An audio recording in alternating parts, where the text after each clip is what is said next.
उत्तर भारत के एक छोटे से गांव धनपुर में सुबह बहुत जल्दी शुरू हो जाती थी। सूरज निकलने से पहले ही गांव की गलियों में एक साइकिल की घंटी गूंजने लगती। टिन टिन, दूध ले लो, ताज़ा दूध। ये आवाज़ थी हरखू यादव की। हरखू पेशे से दूध वाला था, लेकिन गांव में उसे उसके नाम से ज्यादा उसकी आदतों के लिए जाना जाता था। हरखू का चेहरा हमेशा मुस्कुराता रहता, पर उसकी आंखों में एक अजीब सी चालाकी थी।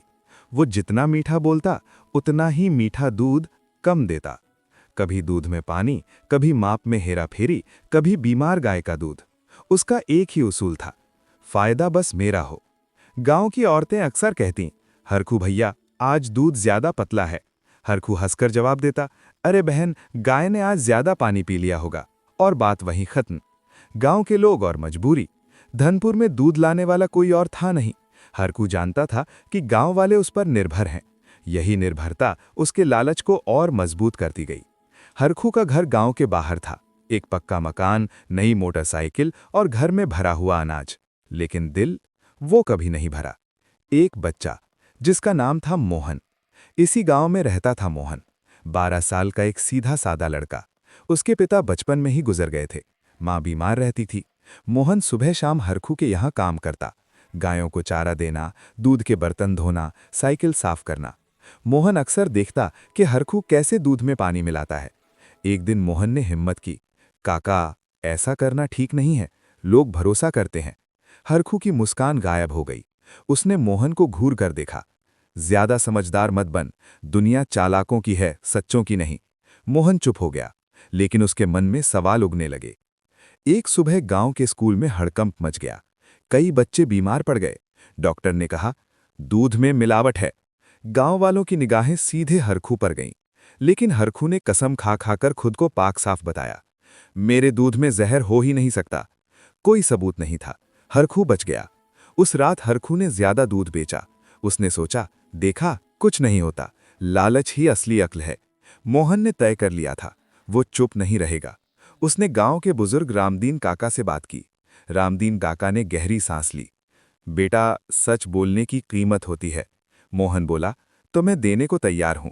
यहीं से कहानी एक नए मोड़ पर पहुंचती है। धनपुर गांव में उस दिन कुछ अलग सा था। दोपहर के समय एक पुरानी जीप आकर रुकी। जीप से उतरा एक दुबला पतला आदमी, कंधे पर झोला, आंखों में सख्ती। उसका नाम था शिवनारायण वर्मा। वो जिले से आया खाद्य निरीक्षक था। हरखू को जब ये खबर मिली, उसके हाथ से दूध का गिलास छूटते छूटते बचा। इतने सालों में कभी कोई जांच नहीं हुई, आज ही क्यों? मोहन सब देख रहा था। पिछले कुछ दिनों से वो हरखू की हर हरकत नोट कर रहा था। किस गाय का दूध, कितना पानी, कौन सा बर्तन। मोहन के पास कोई कागज नहीं था, पर याददाश्त उसकी ताकत थी। उसने रामदीन काका से कहा, आज सच बोलने का दिन है। रामदीन काका ने सिर हिलाया।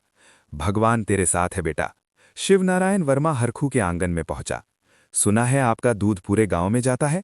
हरखू ने बनावटी मुस्कान के साथ जवाब दिया, हाँ साहब, सब मेरे अपने हैं। दूध का नमूना लिया गया।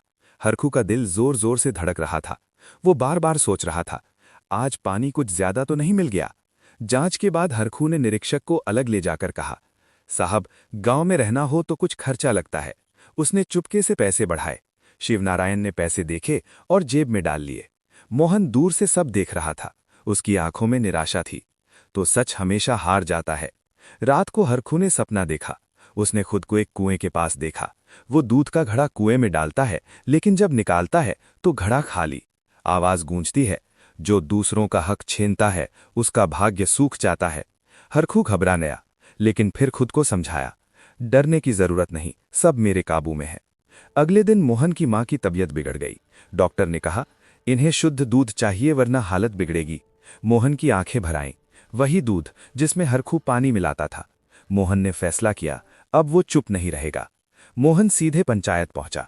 सबके सामने बोला, हरखू काका दूध में मिलावट करते हैं। गांव में सन्नाटा छा गया। हरखू हंसा, एक नौकर की बात पर विश्वास करोगे? मोहन कांपा नहीं।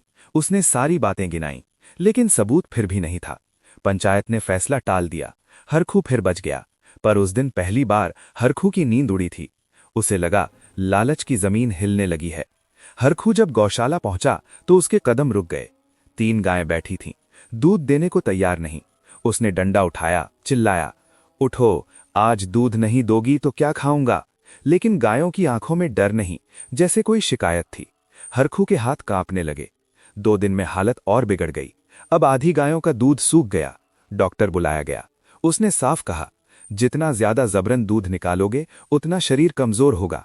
हरखू के कानों में वही सपनों वाली आवाज गूंजने लगी, भाग्य सूख जाता है। हरखू घबरा गया, लेकिन फिर खुद को समझाया, डरने की जरूरत नहीं, सब मेरे काबू में है। मोहन अपनी मां को लेकर शहर के अस्पताल गया। डॉक्टर ने रिपोर्ट देखी और कहा, लंबे समय से मिलावटी दूध पीने से हालत बिगड़ी है। मोहन रो पड़ा। उसका गुस्सा अब डर में बदल चुका था। उसने फैसला किया, अब सब कुछ सामने लाएगा। मोहन ने वो किया जो कोई नहीं कर पाया था। वो रोज थोड़ा सा दूध बचाकर मिट्टी के बर्तन में छुपा कर रखता रहा।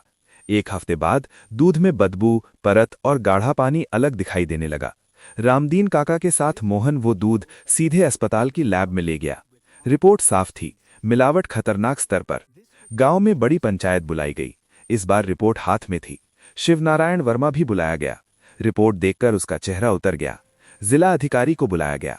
सारी सच्चाई सामने आ गई। दूध में पानी, रसायन, रिश्वत। हरखू की टांगें कांपने लगीं। हरखू का लाइसेंस रद्द हुआ, जुर्माना लगा। उसकी मोटरसाइकिल बिक गई। सबसे बड़ा दंड, गांव का भरोसा टूट गया। लोग रास्ता बदल लेते। बच्चे उसे देखकर चुप हो जाते। हरखू पहली बार सचमुच अकेला था। एक शाम हरखू मोहन के घर पहुंच गया, हाथ खाली, आंखें झुकी हुई। बेटा, मेरी गलती की सजा मुझे मिल गई। तेरी मां के इलाज में जो बन पड़ेगा करूंगा। मोहन ने कुछ देर देखा, फिर कहा, गलती मान लेना भी सुधार की शुरुआत है। कुछ महीनों बाद गांव में नया दुग्ध संघ बना। सबका दूध, सबका हिसाब। मोहन पढ़ाई के साथ संघ में मदद करने लगा। हरखू, वो अब संघ में मजदूर था। कम कमाता था पर चैन से सोता था। एक दिन हरखू ने मोहन से कहा, लालच ने मुझे अंधा कर दिया था। आज कम है पर मन साफ है। मोहन मुस्कुराया, क्योंकि जहां लालच खत्म होता है वहीं इंसानियत शुरू होती है। कहानी की सीख, लालच थोड़ी देर का फायदा देता है, पर अंत में वही सब कुछ छीन लेता है। अगर आपको ये कहानी पसंद आई है तो वीडियो को लाइक करें और ऐसी ही और कहानी देखने के लिए चैनल को सब्सक्राइब करें।